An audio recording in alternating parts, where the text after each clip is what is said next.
Hi, Zizaran here, and today we are going to interview Woody Joe, and I'm joined by four of my friends, and these are going to be, this is our group for the upcoming Diablo 4 race. We're going to try to get first level 100, and Woody has said that he will help give us answers to questions we have for the race. So this is just going to be us like interviewing. Um, yeah, and that's what we're going to do. That's what we're going to do. Yes, hello. Thank you so much for joining us, Woody. Yo. Yeah, it's my pleasure. It's a really cool opportunity to just like hang out with you guys, and of course, I'm very happy that people are coming to Hardcore Blast in D4. So I'm gonna be there on Hardcore myself, and I'm very much looking forward to the launch, of course. And now, after playing the game, maybe I can share you like a few tips that will help you. So let's see. Yeah, I wonder how many people do you think are like how many people are you expecting will be competition in the race? I mean, the price that Blizzard has teased is definitely pretty cool, I think, with the statue. I think that definitely entices a lot of people to try Hardcore right on the start when they otherwise wouldn't. So it's obviously like a pretty prestigious like goal or prize to have, right? So I think that's pretty cool. And how many? I mean, I did a poll on my chat the other day, and 13% said they will play Hardcore on launch, which actually I found pretty high. Very high. So maybe my chat is a bit more hardcore than the general public, I guess. Yeah. But I can definitely imagine there's going to be a lot of people. Like, awesome. Maybe 5 to 10%. Yeah, no, that's higher than I thought. That's awesome. Before we get into it, can you give like a quick intro of yourself for people that aren't familiar with the content already? Talk a little bit about your racing and stuff like that.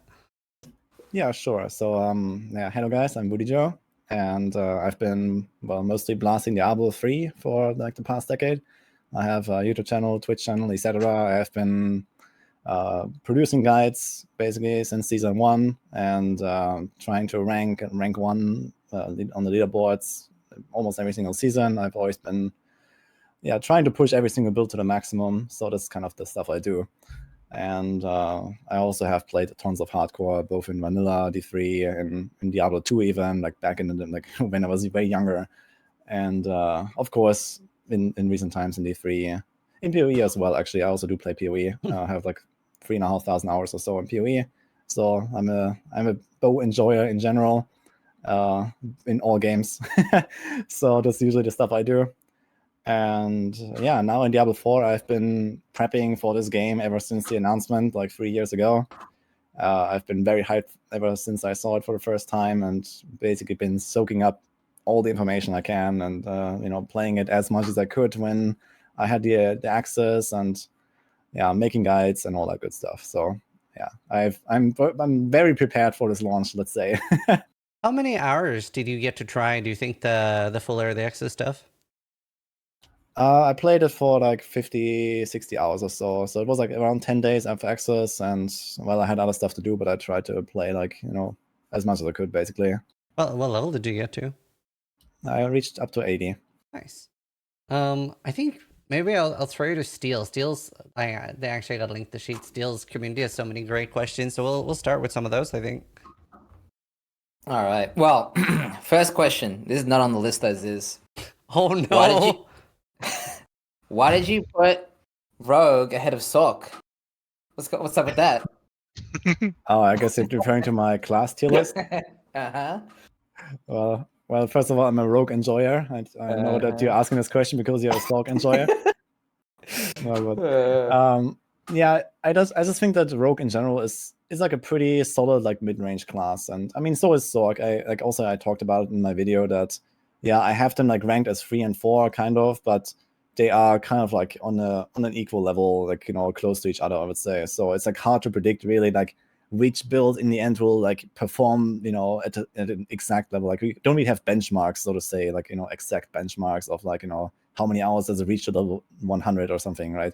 So it was just mostly based on gut feeling. So I would also give Sork maybe the number 3 and Rogue the number 4. It doesn't matter too much. That's what I like to hear. Yep. I'm just messing with you, but yeah. I had to, right? But yeah, so I asked my chat a bunch of questions because obviously I didn't want to just be the only one. Like I didn't want to bias my questions too much. I mean, it is going to be biased a little bit, but I wanted to give my chat opportunity to ask you a bunch of questions, and they delivered. There's like a million questions here. Right off the bat, though, we'll go with some group stuff because we haven't heard a lot about that. I feel like as much because obviously most people do play the game solo, but given that we are party play and there's less information out there, my chat was curious about like supports, for example. Like, do you think supports will be a thing in D4? Like, what kind of support builds have you heard of from the press release? That kind of stuff. Yeah, I absolutely think that supports will be a thing at the very least for like organized teams. So I guess that includes you. You probably want to think about having at least 1 or 2 supports, I think, or at the very least late game. I think they're going to be very strong once they're like optimized and once they have like really strong, like specialized damage dealers in your party. I think that the support or 2 can definitely make a difference. Personally, I have not really tried to make a support. I've just been like messing around with some group play here and there, but for the most part, I was solo progressing. And we do have theory crafted, like really powerful, like support druid and support barb. So at least the druid, I have a link to share if you need to. But for the barb, it's basically like the shouts in general are just super powerful, and they buff everyone with like lots of damage reduction and damage and everything you want, basically. So I think those 2 classes in particular can be quite an asset. Just off the back of that as well, do you think there's any end-game content where it would make sense to be in a group, like world bosses, or maybe pushing the highest tier nightmare sigils? Yeah, nightmare sigils are definitely like the hardest content. So by far, I think. Like if you want to push to 100, I think that's going to be by far the hardest thing you can do. Like world bosses, honestly, they are kind of a joke right now. So I wouldn't be surprised to see like a massive buff to world bosses at some point. Like if you are traumatized from Ashava in the beta or something, this is absolutely like reversed from like in the higher world tiers. Like I was destroying those bosses solo in like 2-3 minutes or something. Oh no! So it was kind of a joke. That's disappointing a little bit. Yeah. Hopefully, yeah. Hopefully, I mean, might depend on the build. I mean, I had a relatively strong single target setup, so it might not be as easy on any build, but actually, yeah, it wasn't really that hard, I feel. Do you think it will get harder with more people? Actually, like because I mean, maybe the bosses are easier solo or with less players than with like a party of 20 random people. Well, I did actually some research on that. So from the server slam, when we had the Ashava kills, I actually looked at my footage and I looked at my different Ashava kills and the kill times that it took. And I did have my solo kill and I had some other kills, so other people were present. And it was always strictly faster when other people were there, even though I was probably like by far the strongest guy present. So it seems like it did actually not scale. Like the world bosses, at least, they do not scale, I think. Yeah. So in dungeons, that's different. Dungeons actually do scale. So this is where stuff gets hard, and also especially if you want to do like a like a team run to like tier 100 or something. Yeah, like the dungeons do scale up. That's what we know, but I don't know exactly how much. It's still more beneficial to be in a group than solo. I mean, group play in general is really OP. Yes, I actually wanted to release like a full video on like all the little tricks and all the exploits you can do, which I unfortunately have not done yet. Right. But in general, yeah, you can do some crazy shenanigans. Yeah, but actually, I was wondering. Oh, go ahead. Like, let's say you have like a very fast build that can clear dungeons so like very fast. Is it gonna be still better to be in group just because of the? I'm assuming the XP bonus is not that important. That when you're like Watcher 4. Yeah, it's the XP bonus in party is actually relatively insignificant. So I was a bit worried about this, but I've learned through the testing that the XP bonus is actually additive with other XP bonuses, including from the difficulty. So later on tournament, you get plus 200% XP, and then the 10% from party bonus is kind of whatever. And it's like, you have to have 210 instead of 200 bonus, basically, then. Yeah, so it doesn't do anything. It doesn't do that much, but the strength of party it comes from other sources. Yeah, because so you get more sigils, right? Yeah, okay. Yeah, you have the sigils, first of all. You have, in general, you have a group composition, I guess, that kind of makes sense, hopefully. So this is number one. Just like we are more powerful because of supports, or because you have like one AoE guy, one single target guy, or something like that. As long as you move together as a team, you can like rotate like CCs and damage reduction cooldowns and just like YOLO basically. So there are definitely these kind of things. Then of course it's like the exploration and the renown and the dungeon grind. You can actually like spread out and go to different zones, get all the waypoints, share them to each other. So these are these kind of like indirect group perks that exist that really help speeding it up for groups. Okay. And one So- important thing actually is what we learned. It's probably a major bug, but this is how it works, and it actually did work this way apparently, even in like the open beta and stuff. So it wasn't changed. But for example, you can complete dungeons in a split farm group, basically. Like you can go into different dungeons and you can complete everyone completes one dungeon on their own, and it counts for the entire party. It's actually crazy. Wait, you don't even need to be in there? No, you don't need to be in there. You can be in another dungeon. You just get a completion. Like, yeah, this, So this seems like a major bug, but this is how it works. So Wait, Wait, so what? you even get the codexes? You get the Yeah, codexes too? you get the Doing that? codex. Yeah, you get the renown. You get the codex. So. Wow. Wait, what? Okay, that Walk me doesn't through that again. I don't think that really registered on me. Okay, you make a party. You go to 4 different dungeons. Like everyone goes to their own, and they all complete for everyone when you finish them. Well, this changes things. It changes a lot of things. Because I was actually thinking maybe it would be beneficial to like just maybe you do solo nightmare dungeons and then 2-level glyphs and then you just share. Like maybe one completes first and then everybody goes there, maybe gets the XP. I don't know if it works this way, for example, but Yeah, I think in Nightmare Dungeons later, you can also do some shenanigans, like kind of like leeching the completion for the glyph XP and stuff. So, for example, you that's can have what- like one guy kind of like chill outside and come in later to just like finish the boss and you get your glyph upgrade. That also works, I believe. So you can do that kind of stuff too. Oh, okay. that's alright. crazy. Me and Steele yesterday were talking about. I don't know if you know the answer to this, but there was something about the. Maybe you can explain it better, Steele. But the frozen thing, like if me freezing, Oh, right. activate. Yeah. Yeah, I think I already asked my chat, and I think they said it does work. But obviously, we know the fireball enchant works for other party members. If they kill, it will also explode because it cancels you killing it. I assume this also means that Ziz, using the Ice Shards enchant, if he uses his frozen orb, Frost Nova, will make my Ice Shards fly to him. Because I'm looking at playing the Ice Shard Sork, and if then obviously Ziz will just run Frost Nova just for utility.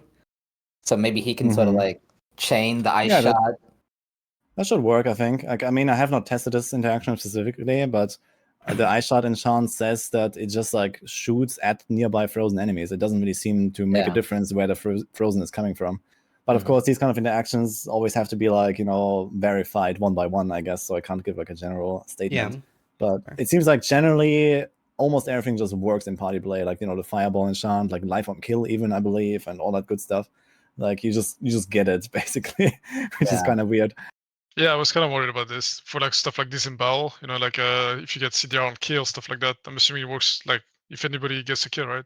Yeah, I think it works. Like you can literally just like as a support or something, you just like socket a skull in your weapon, you get like life on kill, easy peasy. Like, yeah, Okay. I'm pretty sure it works. Yeah. Right. Yeah. Do you want to ask your questions, Ziz? No. I'm mostly focusing on just letting you guys speak, and because there's Right. 5 of us. Yeah. Yeah, just yell at me, Noogie or Khan, if you want to chime in, because I have the list of questions, obviously.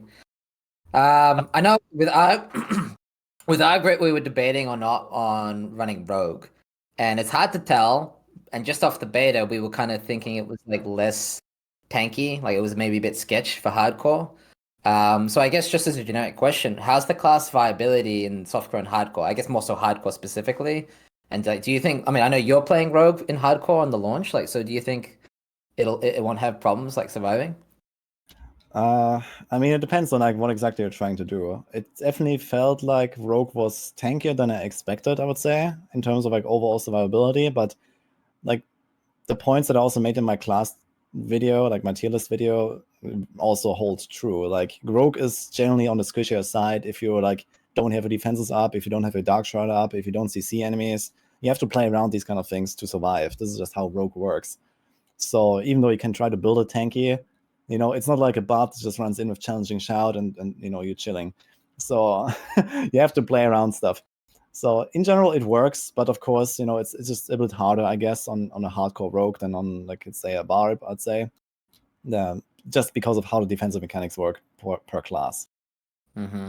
I mean, I guess just off the back of that again, just in general, like a hardcore discussion, because I'm not sure if you got to play or anyone who played hardcore in the press release, but do you know if there's still instantaneous logout, or if the devs have indicated if there's instantaneous logout, and how common are the cheat death elixirs, how rippy are some of the mobs in the rest of the game? You don't necessarily have to spoil anything, but do you think there's going to be any like gotcha moments, like things like that? I gotta say that hardcore generally feels like quite fair, I would say, in terms of like the difficulty feels like fair. Like when you go to higher levels and stuff, it kind of like scales up with you, and it gets like slowly harder. But if you die, it's usually to your own mistake, at least on what I can tell. So, in terms of hardcore specific stuff like the elixir, the elixir seems relatively cheap. There's like only one component that you need to farm that is like relatively hard to get, which is the crushed beast bones. They don't drop that much. But you will be able to have the elixirs, like whenever you need them, kind of, like you're going to save up these mats over time. And, late game, when you actually start doing maybe like higher tier nightmare dungeons, or you start doing like some, the Pinnacle Bus or something like that, I guess you can definitely chuck those elixirs. And you will have them ready for that, basically, like just like save them up, basically. So Interesting. I really want to ask, I've seen a lot of the different videos and the guy pushing to level 100 and stuff, and it seems like he wasn't pushing to level 100 in the hardest content, right? So to put it in PoE terms, if the hardest content is tier 16 maps, when you're pushing to to level 100, what percentage difficulty are you in? Is it like tier 11s, tier 13s, like that kind of thing? I mean, I didn't do 100. Yeah. Because, I mean, 100 will be realistically almost undoable for almost everyone. So I expect tier 100, even on like a fully min-max super OP build, to be extremely difficult, mostly because of the lack of survivability. So you have only limited revives, or in hardcore you have only one chance. So stuff really starts hurting on the higher levels. And Rob, who has cleared it, I mean, he's a big blaster. I've actually played with him a lot in the past. He's like one of the biggest Diablo blasters ever, so to say. Mm-hmm. He knows what the hell he's doing, and was playing the best build in the game that is also completely busted through its unique. So, this is kind of like to put it in perspective. Like a tier 100 is nothing that almost everyone here will ever clear, probably, at least not anytime soon, I think. Mm-hmm. Yeah, I mean, Rob's video, it didn't look like his character was ready to do it in hardcore, for example. He was getting blasted left, right, and center. So yeah, exactly. Like even with like all the defense available, it's gonna be really, really tough to survive in those hundreds. I think. Like I even had trouble. Like I tried like a 60 or something on level 80. Of course, I was under level still. There was still a lot of power to gain and not super optimized. But even on tier 60, I was getting wrecked on my level 80 rogue. So. Yeah, so that's what I mean. What kind of level do you think we will be doing? Well, okay, I mean, the general farming is kind of like... The general farming is expected to be your character's level minus 50, so to say. So, for example, for level 80 character, you are expected to do something like tier 30. And then for level 100, you're expected to do something like tier 50. So this is going to be probably kind of like the T16 mapping, let's say, in PoE terms. And then, there come another 50 tiers, basically. Right, so it's basically Delirium. Yeah, kind of. Yeah, you can probably compare it best to Delirium. Like, like if you do like a tier 60 map is like the regular farming, and then you have like the 100% Delirium, it probably goes more in that direction, I would say. Okay. And how often do you think there's going to be like things like on death effects, etc., that'll like really catch you out and you'll only recognize it after having died to it once? Not really. I think that generally like this stuff is like very well telegraphed, and it's also like usually quite delayed. So you have like the elite affixes, like the molten and the poison enchant or whatever. So they have like some affixes, or I'm not sure. Are you sharing the screen right now? So I have it on my screen right now, actually. Yep. Yeah, and turn it on, and I can show you right now, actually, because the footage that's running right now, I just have like B-roll basically, and this is actually a nightmare dungeon that has an on-death effect, which is called Death Pulse. So you kill an enemy and then they explode afterwards. So this applies to all enemies in this dungeon. You can see those explosions. So they actually really hurt if you stand in them, especially in like a big pack. So you have to defeat the pack and run away immediately. But outside of that, I haven't really noticed like, monsters that just like casually explode and one shot you or something like that. Yeah. So he does these spider hosts. Okay, they pop as well. So, but you know them, right? You fight Yeah. them a few times and you know the monsters, and there's nothing really that's what I would say like really caught me off guard, so to say. Nice. How many times do you think you died in your testing? Oh, quite a lot actually. But I mean, I was also trying a lot of stuff. Yeah. So I was like on purpose. I was Yeah. like trying the Pinnacle Bus, for example. I was trying to push really high on Nightmare Dungeons. So if you don't do that, if you don't like go out of your way to do like something extraordinarily difficult, I did die rarely. So in like general farming, like outdoor content, like never basically. And then dungeons, like Nightmare Dungeons, okay, it can happen that you get like comboed from like 3 elites or something. So that can happen if you're not careful. Do you think it's easier to survive in a group? Probably. I'm not sure if monsters actually get more damage in groups, if they just get more HP or something. I have not really done testing on that. But generally, if there's any kind of monster damage scaling, it's probably like lower than the general like health or like EHP increase that you're gonna have from the buffs. So I think it's gonna be easier to survive in groups. All right. Awesome. Is there damage scaling on the tiers, like on the torment? Like there is XP. Like maybe it works the same way. Like if it goes up by 200% torment, and then you have the group buff. What do you mean exactly? Like if it works the same way as XP would with additive extra damage, if it applies. Like is there a global buff to the torment? I mean, the monsters just scale higher in general. I'm not really sure if they get like another multiplier on torment or if it's just like the higher monster level. But basically, the monsters are like it's like a level range. So Nightmare is like 50 to 70, and then torment is 70 plus. So this is just how it goes. Okay. Yeah, I heard like part of the reason why higher tiers are so dangerous is the monster level difference because of how that interacts with the armor calculation, right? Yeah, exactly. You get like a penalty when you're underleveled. We're not really sure about the exact formula, but it seems like that the more you're underleveled, the crazier it gets. And this is also why this tier 100 Nightmare Dungeon with like level 154 monsters is going to be really ridiculous because you're underleveled by 54 levels and you have an insane penalty. So, even if you have like a really tanky character, they get like burned right through your armor and you basically do no damage to them. So there's like a penalty in both directions, both your damage and your survivability. And did you do any testing with armor versus health stacking, like at later tiers? Yeah, maximum life is really good. I can recommend. Right. So maybe that becomes better over armor when the levels go up. I guess generally you still want to stack armor and then just try to like scale it really high if you can. I'm not really sure if like how effective it is. It's like really hard to test this stuff in like little time. Yeah. But generally, at least when you have like there's like one aspect called disobedience. You might know it. It gives you like a stacking armor buff. Which is what I use on my rogue for the most part as well, because I was using a dot build, and with dots it stacks up really fast. So this is like one way to get a lot of armor, and this is probably a way to have enough armor against these high-level monsters, basically, because I was overcapping on monsters of my level. Oh. So yeah. Sorry, carry on. Yeah, I'm just saying that at least if you have this aspect and you have like a dot build or anything that hits like many times, you need like the way this aspect works, you have to hit a lot. So you have to either produce like 10, 20 hits per second, or mostly through dots. So this is definitely a way to get a lot of armor though, and can help you with survivability. And then maximum life rolls, I tried to put them on my gear, and I had like some high level items. I had like over 1,000 maximum life on like a ring, and then on a chest piece and stuff. And just like 2-3 items actually gave me like plus 50, plus 80% EHP or so. So this was pretty impactful. Nice. How about resistances? Because resistances, I think in this game they work. It's multiplicative. It's not additive, right? Yes, exactly. Resistance are multiplicative, and they're generally really awful. Yeah, so they're really bad. Very good.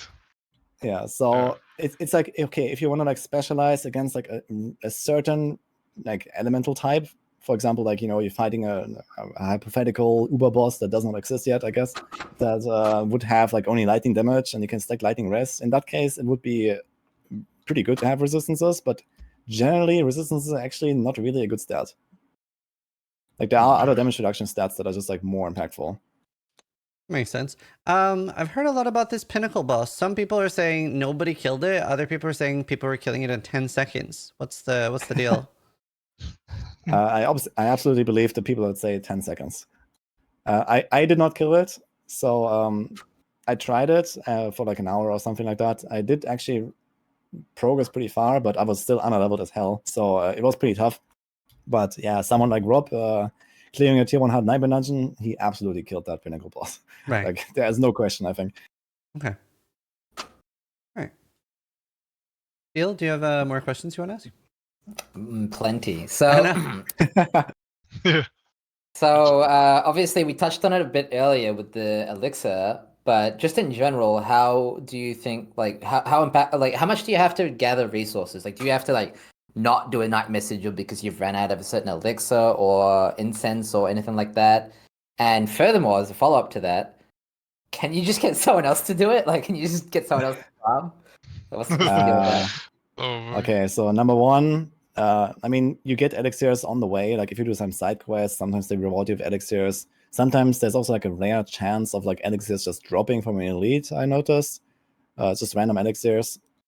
And I mean, you want to do the Renown grind early in your progression at some point, like after campaign or so. You do the Renown stuff. You're going to do a lot of outdoor stuff probably. You're just going to pick up some herbs here and there and stuff that you find. So I never really had trouble with like running out of elixirs. I had like so many elixirs that I just gathered from quests and from drops. They were not really the right ones, but at least I had something to pop all the time.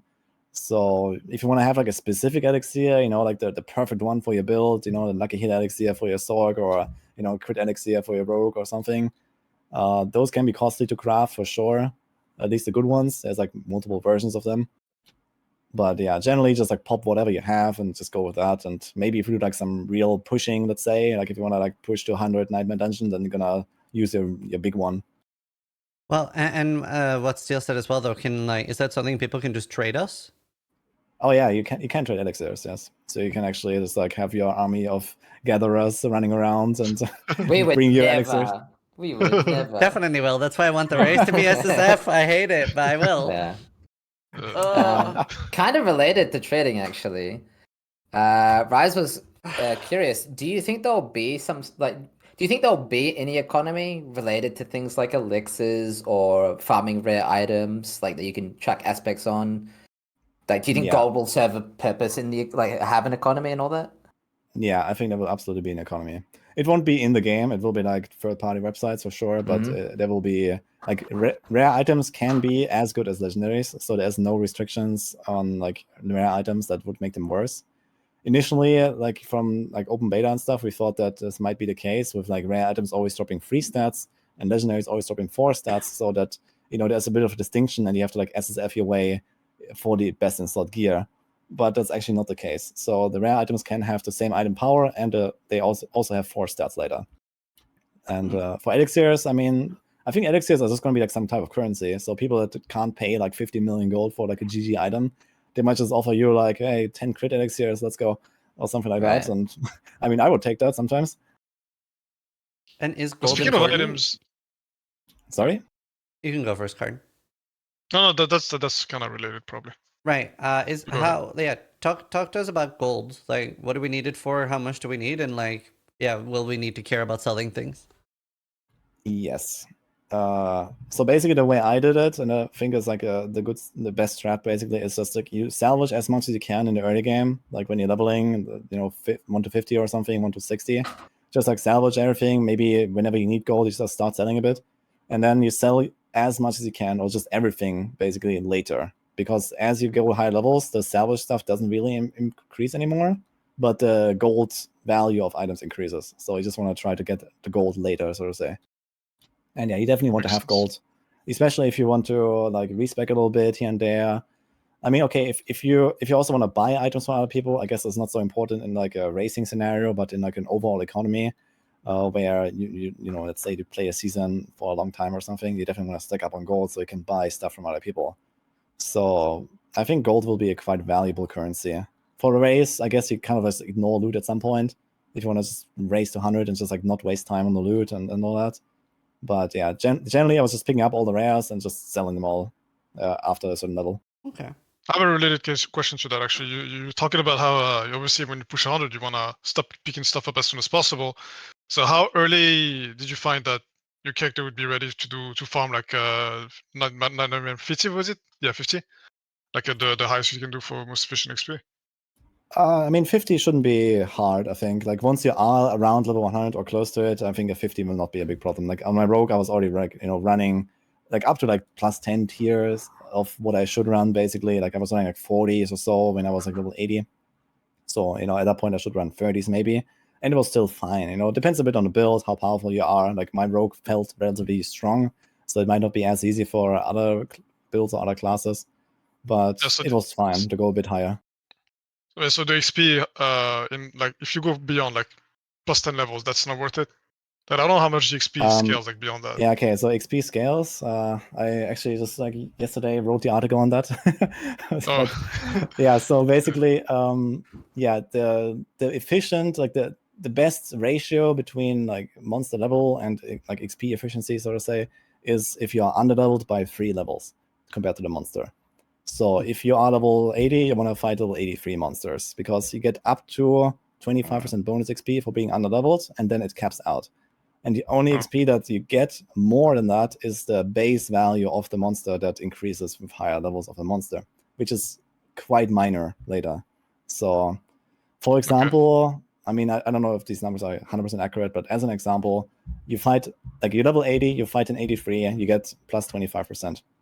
And then if you're like level 80, you fight a 90, yeah, maybe you get like plus 30% or maybe plus 35. It goes up a little bit from there, but not very much, depending on like compared to the difficulty gain, basically, right? You just slow down and it gets harder, and in hardcore you might die. So you don't want to be under-leveled by too much.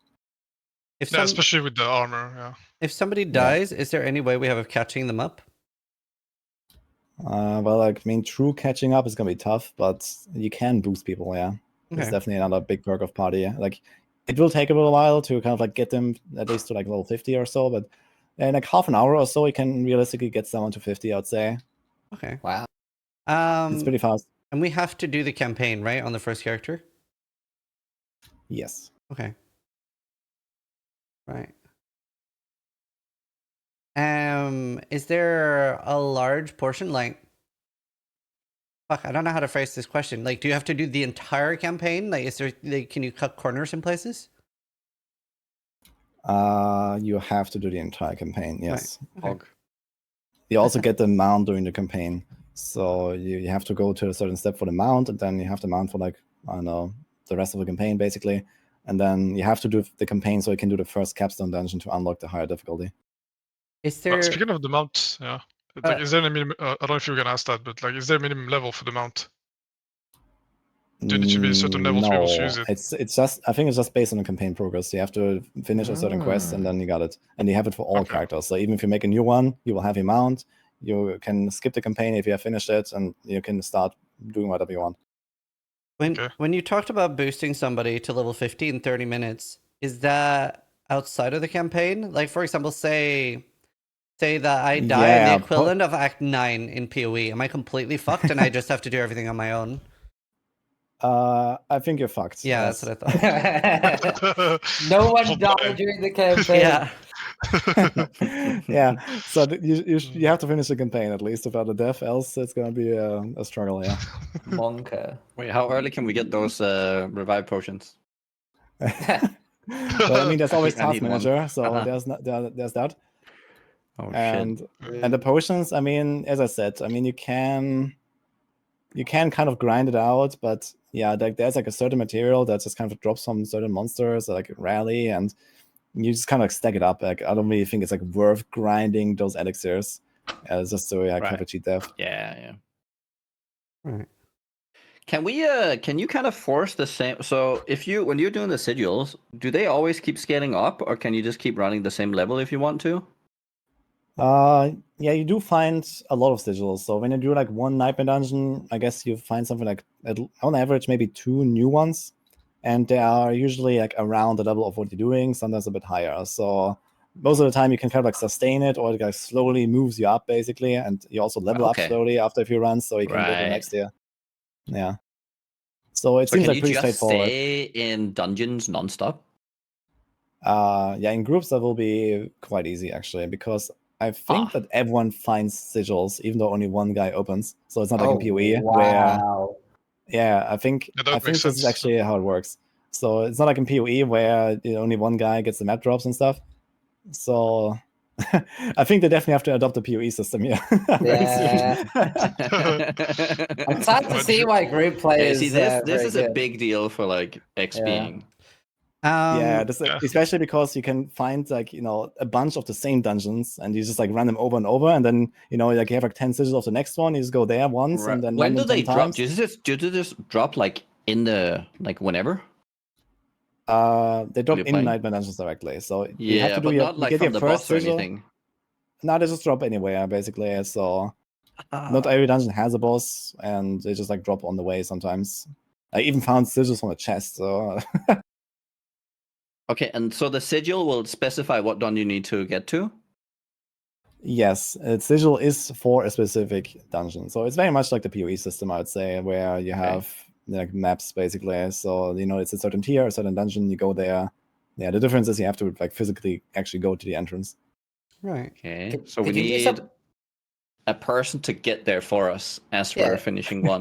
Then we You zone could Yeah, actually exactly. do that, right? Oh my Yeah, gosh. technically you could. It's a bit mafia. You technically could like recruit people to kind of like stand at the entrance and then invite you, I guess. And you That's a teleport to bit- town. You It teleport would to actually them. save a lot of time. I'm We'll just saying. do that. Oh my gosh. This is gonna be mafia. Yeah, this is why SSF is better.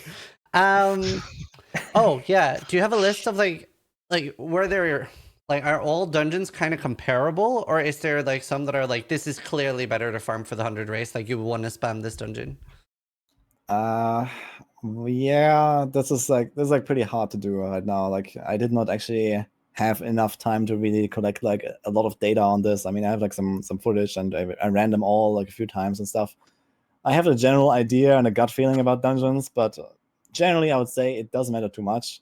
Some of them are a bit like more difficult, I would say, just because of the monster types. So this is probably more what I would focus on here, like the survivability of your characters in certain dungeons. Like some are just like filled with these ghosts and archers and they just blast you, and others are just more straightforward.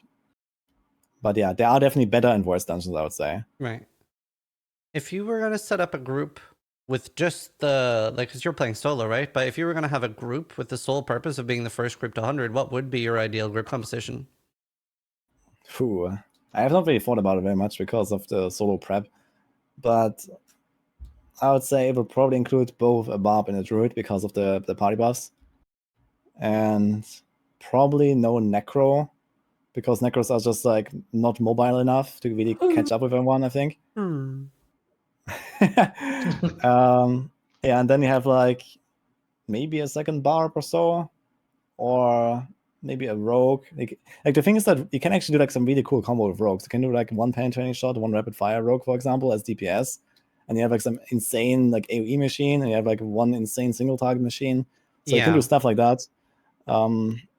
Yeah, I mean, you can definitely make a lot of things work, to be honest. Like, I'm not really sure what is like the ideal combo right now, so this remains to be seen, I guess, with like group metas. Yeah, But yeah, I was looking a little bit at it yesterday because we were thinking doing Karn on Barb, Nugi on Druid, me and Steel both on Sork, with Steel being Frost for freezing, me being Meteor for stunning, and then it has that node that's like, was it 30 or 40% more damage per ailment that they're affected by. So it's like 120% damage or something.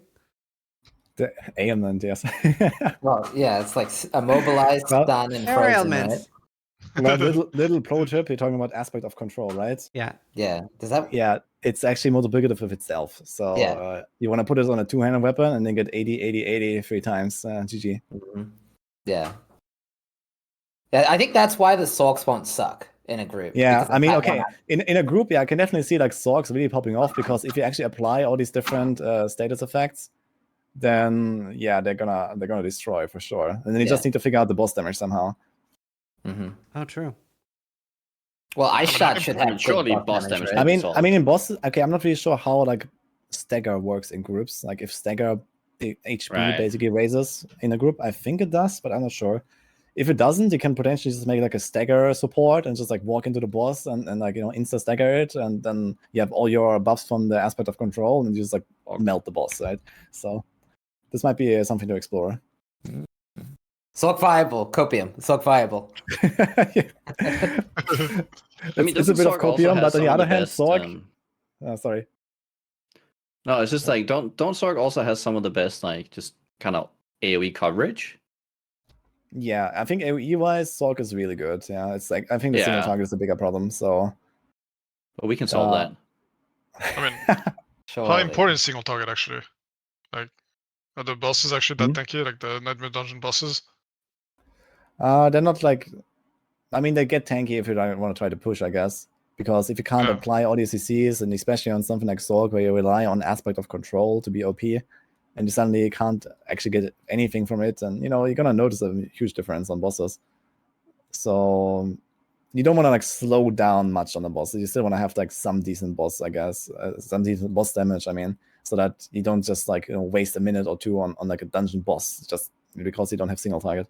Right. Yeah, I'm just assuming Yeah, like a build that just not like completely all in on clear, nothing else is still gonna be fine. It's still gonna do that like respectable. Yeah. I mean, generally, I didn't have issues with dungeon bosses. Like on my rogue, I was like also mostly AoE focused, and well, I just had high damage in general with my setup. But I was killing those dungeon bosses in like 10 seconds or so, and I think that's a good time.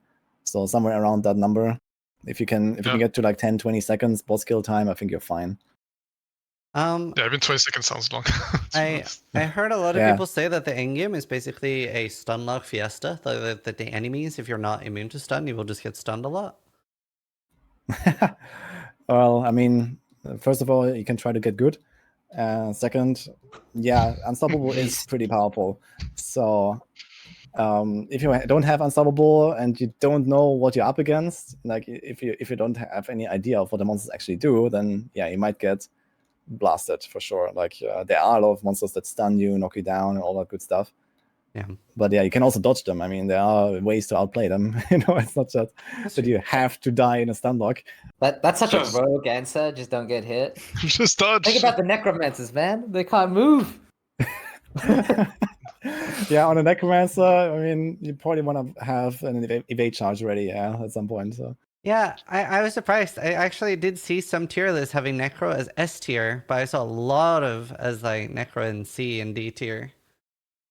Well, Necros have like basically 1.5 really good builds.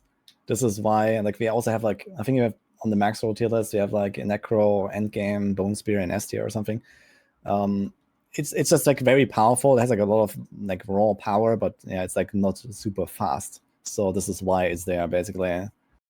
So it does blast down those bosses, and it has no trouble killing stuff. But it's like the only build on Necro that really works, and everything else, like the blood builds in particular, seem quite weak. The Necros, the minions are very weak. So all the stuff doesn't really work. It's just like bone stuff that kind of works on Necro. But that's one is actually relatively good. For unique drop rates, I saw some people were saying they barely found any uniques, and then I saw other tweets saying they were sad because uniques were so common and people had 6 or 7 uniques drop by like level 60. Are they confusing it with legendaries, or what's the rarity like? No, uniques are actually quite common. I didn't find all uniques, but I did find some of them multiple times, even at level 80 already. And it also seems like uniques generally drop never as normal. I think they always drop at least sacred. At least from all those I found, I haven't found a single one that was normal. They were generally pretty high item power. So most of the time they were pretty close to 800, which is like close to the max. I think 820 is the max. So really? I think they have a high chance of rolling high item power. And I also do drop relatively frequently, I noticed. I was surprised.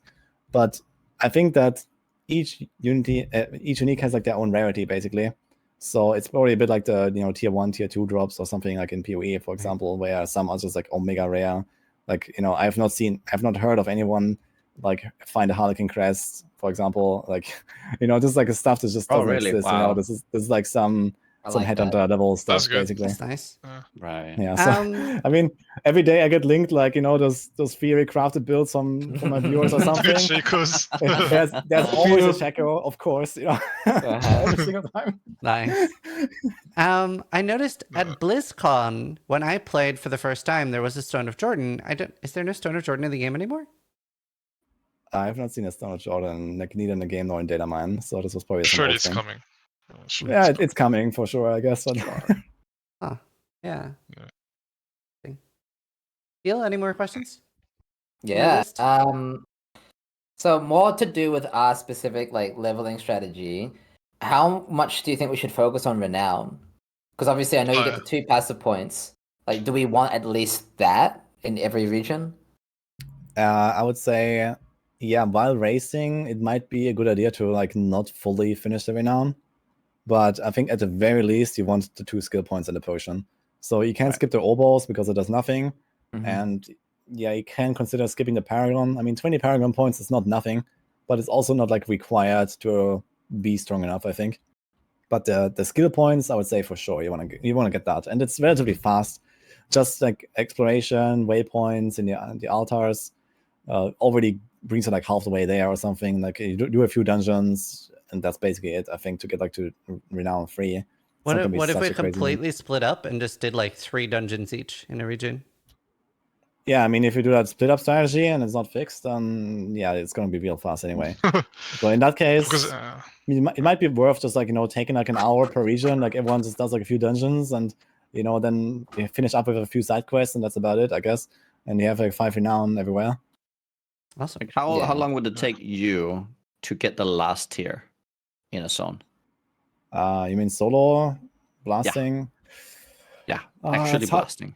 Yeah, solo blasting. I would expect something like 20 hours for like the full Renown in all zones. Wow. Oof. So it's you definitely mean from the start, right? Yeah, from like 1 to 5. In all regions. Well, Level let's say 1 to from 2, passive points to the last one. Like if you had the passive points already. I've had the passive points already. Because you're gonna get the passive points.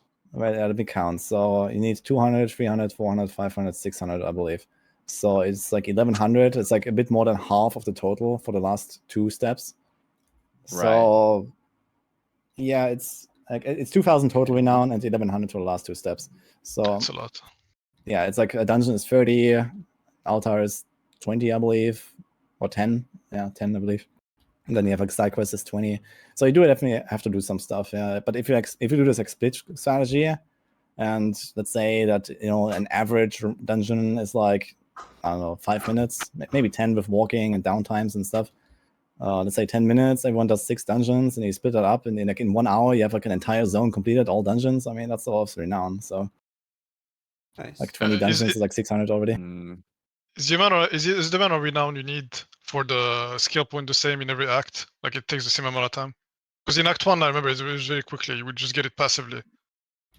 It's the same, yeah. Everywhere is the same, so- and everywhere you get the same Renown. So it's just the thing is that I think you cannot reach Renown 5 with just dungeons and all the others. Like, I think you have to do side quests, and the side quests are really bad. So this is the main reason to skip it. So side quests really slow it down. Yeah. I remember testing XP because actually I had a question about this because I remember testing XP like in dungeons or with monsters and in quests. Quests looked very bad for XP, but I don't know if I was just wrong, but it looked like elites did not give that much more XP than say like a pack of monsters. Like if killing a pack of monster versus killing an elite would be like the same or like similar. It would be pretty similar. Yeah, I mean. I don't know if... Okay, so I can give you some kind of general rule of thumb. So I've done some testing on this XP stuff. The biggest monsters, like like a bear or these like Ice Clan maulers, the big guys with the 200 axe, the Goatman, and these kind of things, they are worth exactly half of an elite, and an elite is always worth the same, no matter what monster type. And the minions of elites are also always worth the same, no matter the monster type. And they are 60% off an elite. So sometimes they have packs of elites with minions. They are really valuable. A single elite is not really that valuable if you spend any kind of like time fighting it, basically. Yeah, but if you just insta blast them, it's definitely worth to kill elites. Like if you just kill them in like 1 or 2 seconds, then it's okay. But if sometimes you have like dungeons where you have like packs of elites, there's like 3-4 elites in one pack, and they also have like 5 minions. You walk in, there's like the big XP explosion there. So that definitely exists, and it's really valuable in that case. Okay, so I think generally dungeons are faster than most of this stuff you can do otherwise for XP, because there's more elites, and it's just generally more density, I guess, and there's no other people like interfering and these kind of things. Did you experiment with like logout macro, logging out, etc.? I will never use logout macro. This is, there's like a PoE thing. I'm not going to use that here, but you can log out. Yes. So I don't think you need one in this game, to be honest. Would No, you I don't ever think so log either. out? Well, yeah, I would log out, I guess, under some circumstances. If I like if I like whatever, if I'm in pinch or something and I don't have a Squirrel of Escape and whatever, right? So the thing is that I'm not 100% sure if the logout is like safe. It seems relatively safe, so this is a big problem, I think, that I need to fix at some point. Right. Is it a problem though? I think it Yeah, is. I don't think it fits in D4. I mean, you are PoE guys, you're used to logout macro. Oh, okay, the way I see it. No, But because in the way I see it is Diablo, like... this has no place. Like I agree. like D4 is a much more fair game in hardcore terms, so to say, than PoE. That's So, true. Yeah, I don't think it makes sense to have it in D4. I think they should like. I mean, and you already main have reason... tools. You have the Squirrel of Escape, for example, right? So you can actually get out of a boss fight if you really can't beat it. You can get out of like a stun block or whatever, right? So you do have the option to do that, and you shouldn't have to log out on top of that. Like, it's stupid. I mean, it's not about like the gameplay part of it. Like the game is fair. The game felt very fair in hardcore. Like you can see yourself dying. Like you have options. You have time to react and get out of dodge. But it's mostly for like the usual game crashes. You get DC'd and all this type of stuff. Like the fact that you don't die to this in Diablo is it feels pretty good knowing that you will never die to things like this. Yeah. At least currently.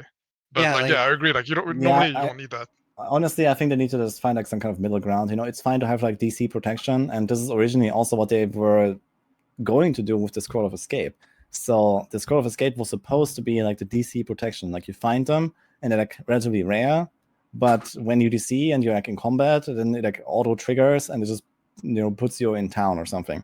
But you can't do this like all the time, right? So you can't just abuse like DCing yourself on purpose, basically. Because the score is if it's rare. Exactly. Yeah, it would make sense. And I think the system made a lot of sense, but the way that the game currently works is you just log out and you're instantly gone, and the Squirrel of Escape is not even doing its job. Like, it's literally not working. Like, I tried this extensively in the open beta and the server slam, and I also wrote like a huge list of problems with that whole system because it's so abusable. And I'm not sure if that's fixed for launch, but I kind of doubt it. Yeah.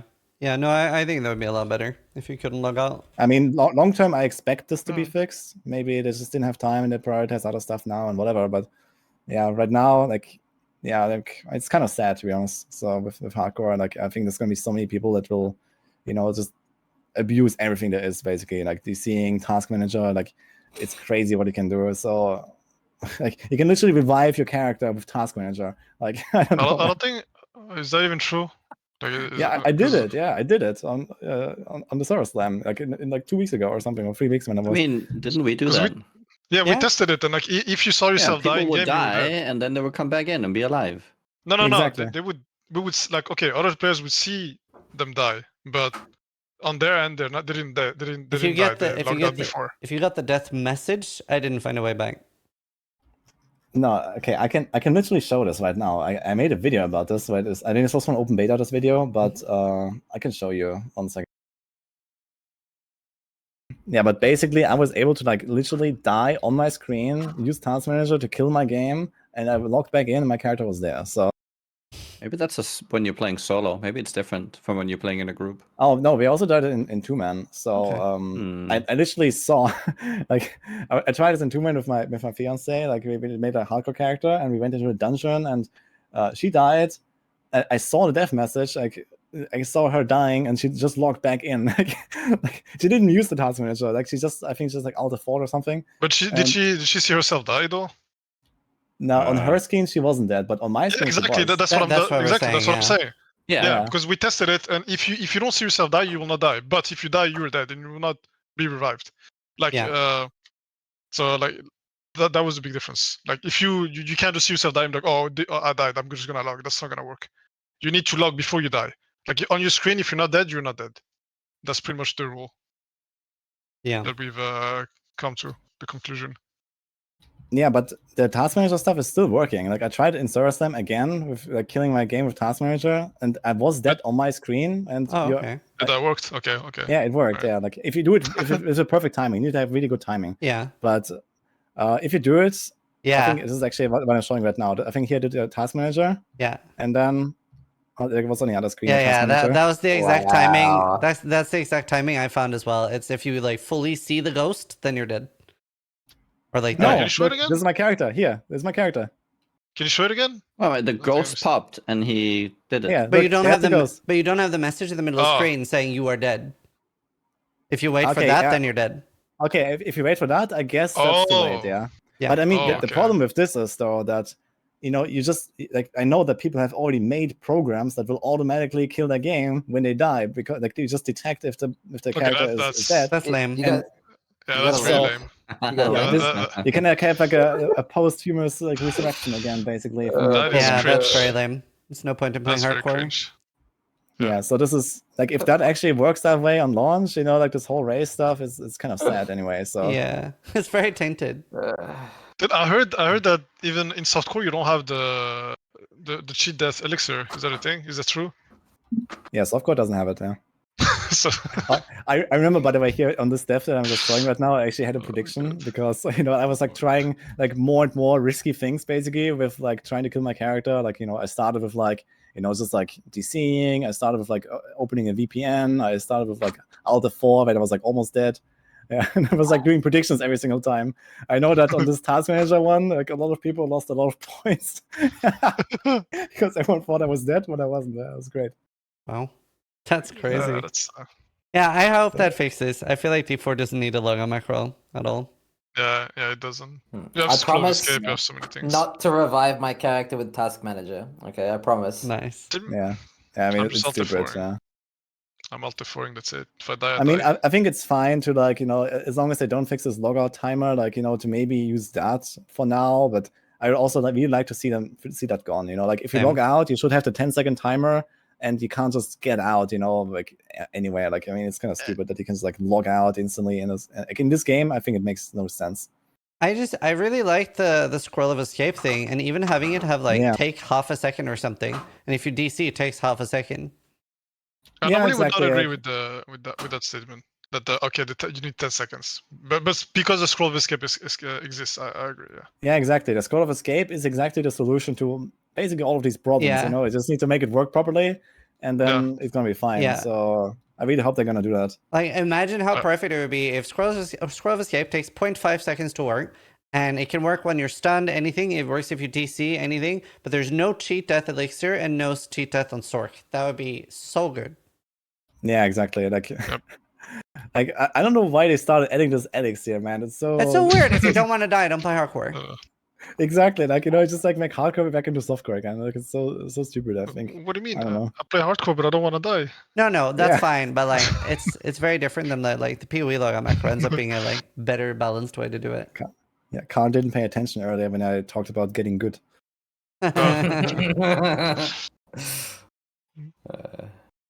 Yeah, that's interesting. How long do you think the race is going to take for first? One session. I mean, it's hard to say because I'm not really sure like how many really big blasters are actually going to be there and like trying it. I mean, you're going to be like some pretty organized team, and you're some very experienced blasters. So I guess you actually have like really good chances to be some of the first. I'm not sure. It might be like 4 days, I'd say.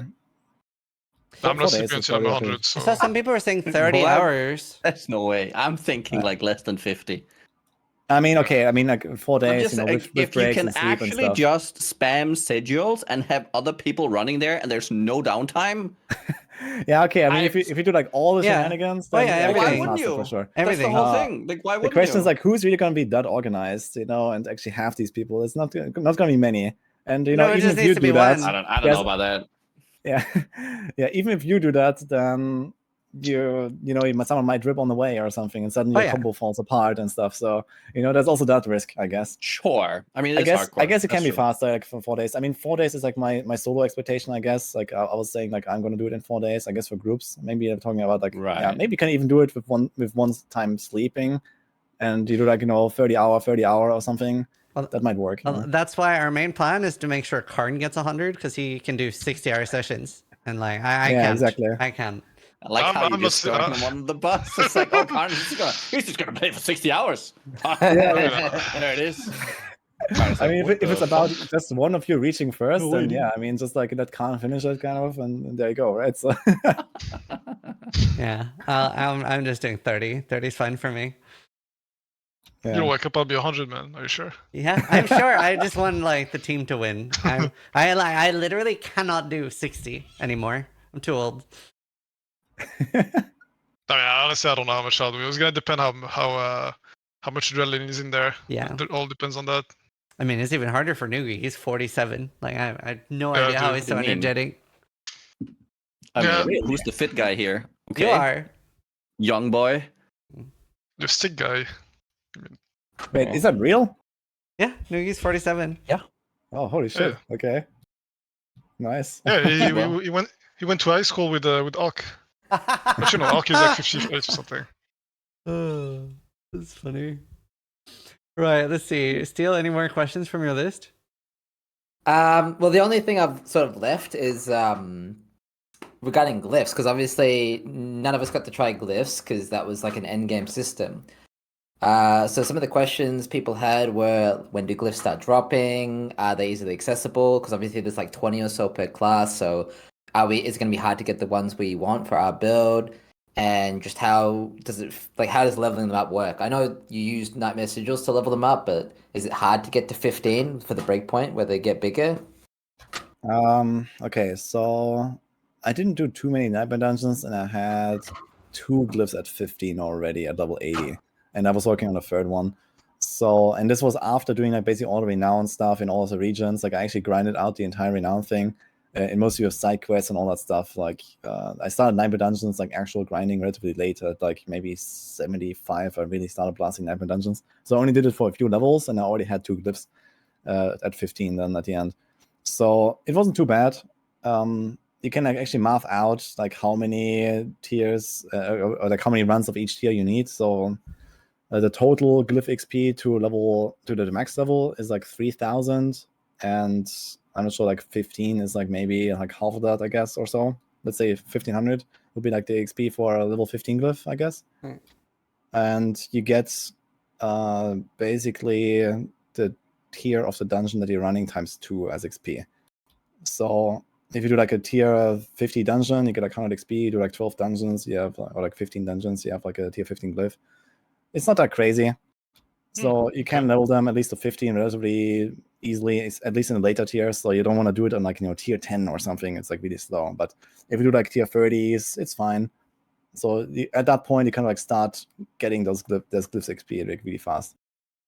Speaking of glyphs, yeah, go ahead, finish. I was gonna say, does that mean you can level them up in lower tier? Like you don't actually have to. It's not like the D3 system with gems where you have to. Yeah, you can do it in lower tiers, but it's just slower. Yeah, like right. I mean, technically, I guess if you want to be like super safe or something for some reason, you can do like exactly tier 20, which is like the highest tier of the sacred sigils. So they're like split between sacred and ancestral, which is corresponding to nightmare and torment difficulties. And the sacred sigils go until 20, which is like basically level 70 monsters. And then it caps out there. And the sacred sigils are like way easier because they only have 2 negative affixes instead of 4, and they're also like have more revives and they're easier and stuff like that. So 20s is probably kind of okay to get glyph XP, but it still takes a while. So realistically, it's gonna like grind it out on your way to 100 in doing nightmare dungeons, like 40, 50, 60 or something, and you're gonna get glyph XP pretty fast. What level are you when you finish the campaign? You're relatively close to 50, I'd say. It depends on how much side you do. Wow. So you can kind of like just jump into nightmare difficulty, I guess, if you're strong enough. So even if you're a bit underleveled, like you do the capstone dungeon and then you go on nightmare and you can start getting the higher level dude. It's pretty good actually. Okay. So, like a full list of things we like need to do before we just start like the Nightmare Dungeon push. We need to finish the campaign. We need to get all the +2 skill points. And is that the main stuff that we need to do before we just start like grinding dungeons? Yeah, I would say like a must-have are the skill points. So you want to do at least Renown 3, and then you can skip Renown 5. I think that's okay for a push to 100. And yeah, then it's basically 9 dungeons on there. But it just seems to be like the most efficient XP. So maybe there's gonna be other strategies that you can find. One thing I would recommend is like do like a hell tide here and there in between, at least at some point, because you get like pretty valuable materials there, so you can roll your items. You might find like some really good loot on the way, and you can't roll it without doing hell tide. Right. So you can like enchant it for another stat, for example. Is You only get there up there. any benefit to PvP at all? That'll help in the race. I mean, you can kill the competition. Yeah, exactly. I was gonna say. Just- So that's definitely one thing I will try. But no, Yeah. but in like general terms, not really. I mean, you can farm the monsters in the PvP zone, and you can also farm gear there. There's like this special currency that you get from PvP can be used for gambling items, but it seems relatively slow, at least until the high levels. I think it's not really going to be like a good source of items, I think. So Okay. probably Perfect. no point really compared Do to players like, give XP? Do players give XP? I don't know if players give XP actually. I've not tried. You get half I the feel like accumulated XP easy. I killed like some guy. I didn't even know what it was or who it was. I just like walked past. I him. wanna be at 99.9 and do have a duel to the death with the your guy. Imagine if PvP is good XP, you get a whole new way of power leveling. You get your my chat to just God. level up characters to be slaughtered. Like, I have a ready card. I do have to say it's kind of sad. There are some achievements actually in the game for killing others on hardcore. I think you get like a title and stuff.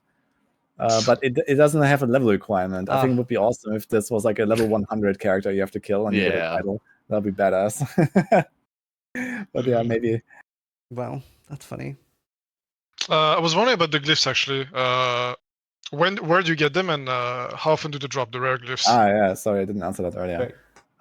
You find them like on the way. They can like I think they can just drop anywhere after you unlock paragons basically. And I had them all at level 80 already, so they kind of like just you acquire them on the way. Well, like literally anywhere overworld dungeons, like doesn't matter. Just monsters. I think so, yeah. I don't think you have to Okay. do anything special for them. Okay. Nice. What Yeah. about mounts? Yeah, mounts is from the campaign. Yeah, but like, would you rush the mount? Would you like level up fast to get the mount, or would you just get it when it's there? Is there any benefit? I would say, yeah, I mean, the mount definitely helps speed things up a little bit, especially if you like, this like split strategy and go around all the world. Someone goes to the stronghold, someone goes to this dungeon, you get the waypoints here and there. So, this is like some stuff you definitely want to do, and you want to do it efficiently in a team early on, I guess. So the mount helps, but I mean, you're gonna be rushing the campaign anyway. So this is like you're not gonna stop anywhere along the way, really. Besides maybe doing like 1 or 2 dungeons here for a codex power, I guess. So yeah, this is probably what you're going for. Just like unlock your most important power and then just blast the campaign. How important are the Lilith statues? You should definitely collect them. And I mean, there are maps already out there, so you just like probably go around Really? at some point and collect them all. Yeah. Really? We have the entire map of all the altars. What if that's like the first thing you do? Like just make like a route and get all the Lilith altars? You can definitely like do it very early, I would say. Yeah, like basically as you go around the zones, like maybe when you do a Renown stuff in that zone anyway, just like pick up the altars. They don't really like have like an immediate benefit, so to say. Like the stats kind of like very slowly stack up, and yeah, they just help you out with like a bit more resource, a bit more damage, whatever, right?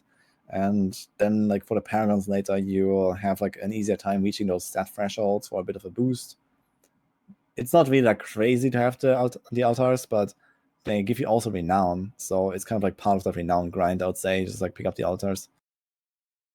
That's why I was thinking that maybe it's not worth it. You would, at least in my mind, I would just grab the altars that are on my way that I can find, like without having to go out of my way to get them, and because Yeah, exactly. like you Like, said, the I'll grab them that like those that you're like close by. Like if you have the map open on the other screen or something, it's like always look around when you go to like new area. Just pick them up where you are and do your other thing that you wanted to do anyway. yeah. So this is probably what I would recommend. There's only one thing. yeah. There are 4 altars that actually give Paragon points, so you definitely want those. Oh, yeah. You get +4 Paragon points, so you can just pick them up. They're all actually like very very near to each other in dry steps, so something to check out. Okay. What about swapping between world tiers? Are you doing the entire campaign on World Tier 1 on hardcore? Like, is there a benefit to being higher early? Well, the benefit of going veteran is just that you are generally higher level, I guess, once you finish the campaign. So you don't have to do like as much like side content to potentially gear up or something. Probably I will switch between 1 and 2 myself. So I'll probably start on 1, and then whenever I have like a huge power spike, I will switch to 2. I think this is probably the strat. Like when I played now, I did everything on World Tier 2, which was, still relatively easy. Like it wasn't like crazy or so at my rogue. So rogue also had, on my rogue I also had the aspects. Like I have like my main aspect very early in the progression. At level 15 or so, you can get it for like Twisting Blades, that the build I'm gonna run. And yeah, from that point, it was actually relatively smooth. But again, this depends on the builds and like how strong you feel, like, especially against bosses. So if you don't feel you have boss damage early on, you should probably go on 1. Okay. How are respec costs? Actually, not really such a problem, I gotta say. So yeah, everyone was like so concerned, like, respecking or it's gonna be crazy and stuff.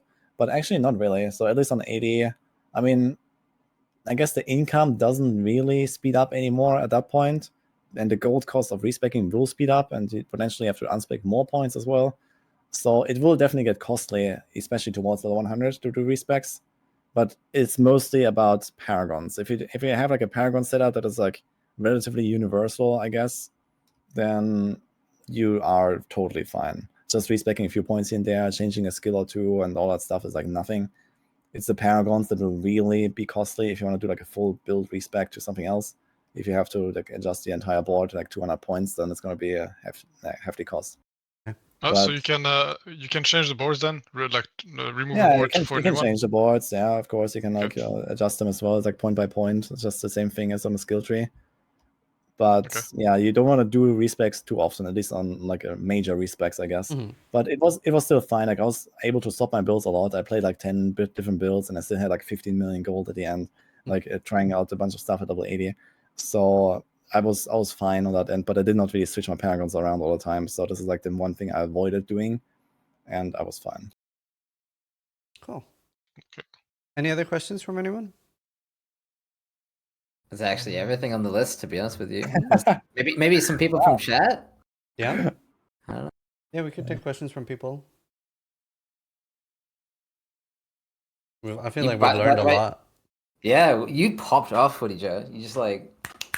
Actually, can you, if you complete Yeah, the side dude. quest, for example, if you complete the side quest, does everybody get the completion? I don't know about side quests actually. Like main quest, for example, like I'm assuming like what was it you said? The main quest is fine, right? Because you just get teleported there, right?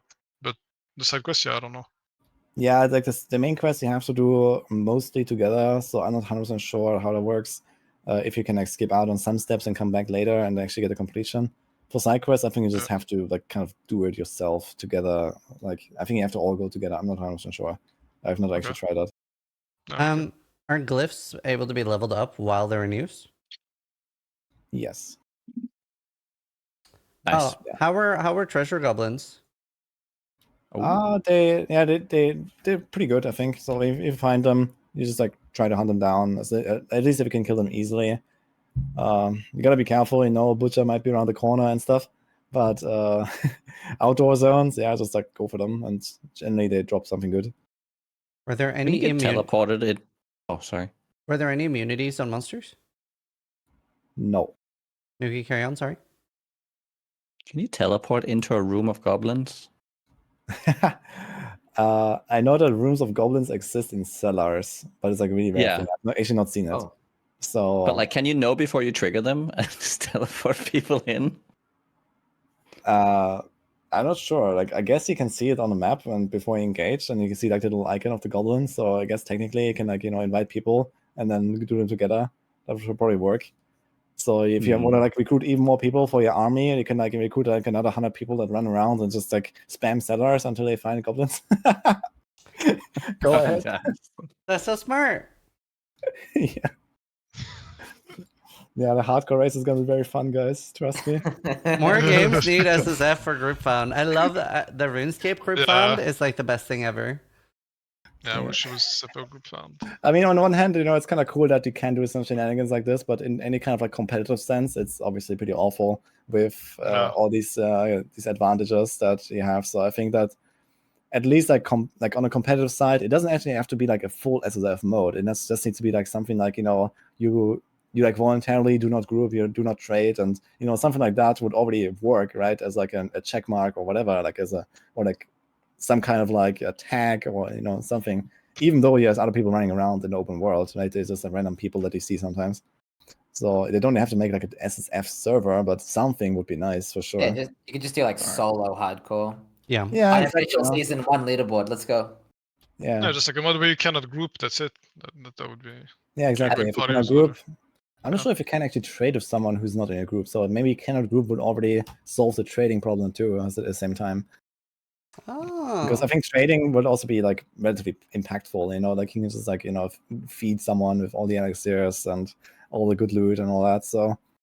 Oh, if you kill somebody in PvP, can you loot them? I don't think so. I've not tried it, but I don't think. Oh my god! You'd have to be hardcore to check that anyway. Mm-hmm. Yeah, exactly. I don't think so though. I'll be surprised. I mean, maybe he's dead, so it doesn't need his gear. He doesn't need it anymore. Yeah, so I would be surprised. That would be cool. I wish. I hope that worked that way. Yeah, but that would be trading. Oh, yeah. Do we have any more questions from chat? I just had something I wanted to say, but I forgot it now because he changed topics. Oops. Unlucky. Yeah. Now the wisdom is forever lost, I guess. Oh, how significant is the XP gain from completing dungeons relative to the time to kill the boss? Like, is it worth skipping the boss? No. I mean, you don't really do nightmare dungeons just to grind. You don't really do normal dungeons just to grind. Like you want to always work on renown, for example, and that kind of stuff. So of course you could potentially get more XP faster if you just like grind the best dungeon over and over and stuff. But realistically, you do a renown stuff and then you go nightmare dungeons. And the nightmare dungeons you have to finish the boss, else you don't get the reward at the end. Like, I guess technically it's all about XP. The reward? Yeah, because if it's all about XP, just skip. It has an XP bonus at the end, and also you get a glyph, right? I guess technically, if you don't need a glyph leveled anymore and that stuff, you could try to skip it, but it sounds like not really like a realistic scenario. Right. I mean, that would be a glyph level 15. You don't need to level it further, maybe.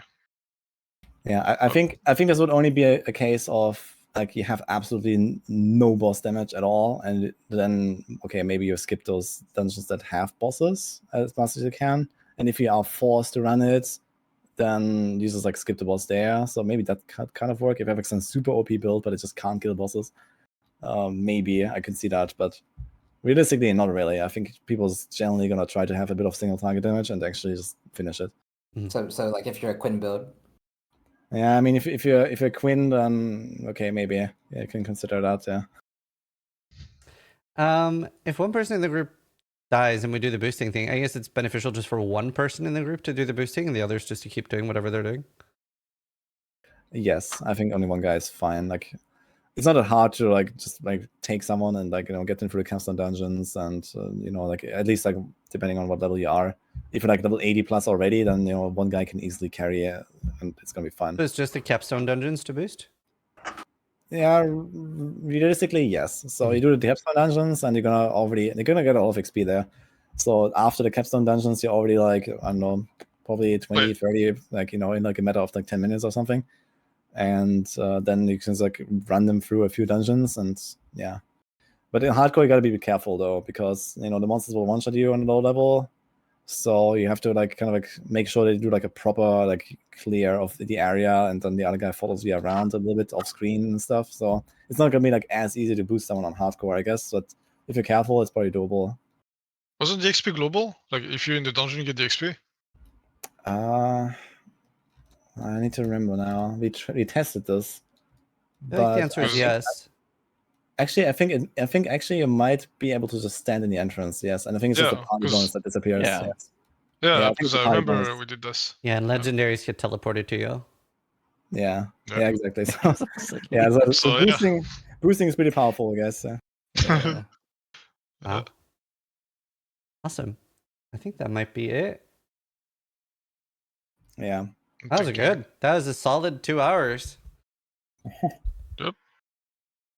Yeah, I mean, I'm quite excited to see what you guys are gonna pull off, and if you're gonna be the first, or if there's some other unknown teams that just come out of nowhere and stuff. So I'm pretty sure there's also a lot of non-streamers that are just gonna mega blast and have been preparing for this already. So it's gonna be fun to see. Yeah, I'm very excited. Yeah, that actually could happen. Imagine all of us died to the same thing. We're just oh, are there global messages when somebody dies on hardcore? I don't think there is. I don't know. I don't know if they have this PoE system. I mean, it there would was be really cool actually if they have the shout out. Yeah, that's my favorite thing. I love watching people die. Really cool, actually. It's really cool. They should have that for sure. Yeah. We need naming lights. Naming lights, exactly. Yeah. That would be amazing, man. If it's not in launch, man, they have to introduce that in season 1 or something. Yeah. Maybe one of the leaderboards. Yeah. But it would be so cool to just get a shout out, okay, this is the first person, reach level 60, reach level 70, and then this guy died at level 74, and it's gonna be fun. Yeah, man. it's half the reason to play. Yeah. But yeah, everybody in chat, let's give a big applause to Woody Joe. Thanks so much, dude. Really, really appreciate it. Thank you for taking time to talk to us. Do you want to give yourself a shout out for people that want to see more of your content and all the stuff you're going to be putting out until release? Yeah, I was working on a lot of YouTube videos today. I've released 10 videos today alone, and now until 10 hours from now, I'm gonna be releasing even more videos. And of course, yeah, I'm gonna be blasting. I'm gonna be racing as well on hardcore, but of course with the little caveat that I have played. So let's see how it goes. Awesome. Well, thank you so much. Noogie, you want to say where people can find you? Nugian on Twitch and YouTube when I'll finally make some content. Nice. Yeah, Nugian. Yeah, I mean, it's Twitch Karn_, Karn Direct on Twitter, and I'm gonna be spinning. When are you renaming to just Bone Zone? No, I'm not listening to your ChatGPT thing. Okay, I'm not doing that. Steel, what about you? You can find me walking the streets of Belfast at 2 a.m. with my good friend Zizaran. Also on Twitch TV, Steel Mage. Please don't find us at 2 a.m. That would scare the shit out of me. It's true.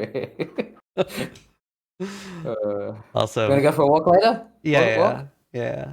Only 3 hours, 4 hours. All right. I'm keeping out of that. Holy. All right. Well, we'll end it there. Thanks for everyone watching on YouTube. Thanks for everybody watching on Twitch. Hope you guys enjoyed it. Try to die less than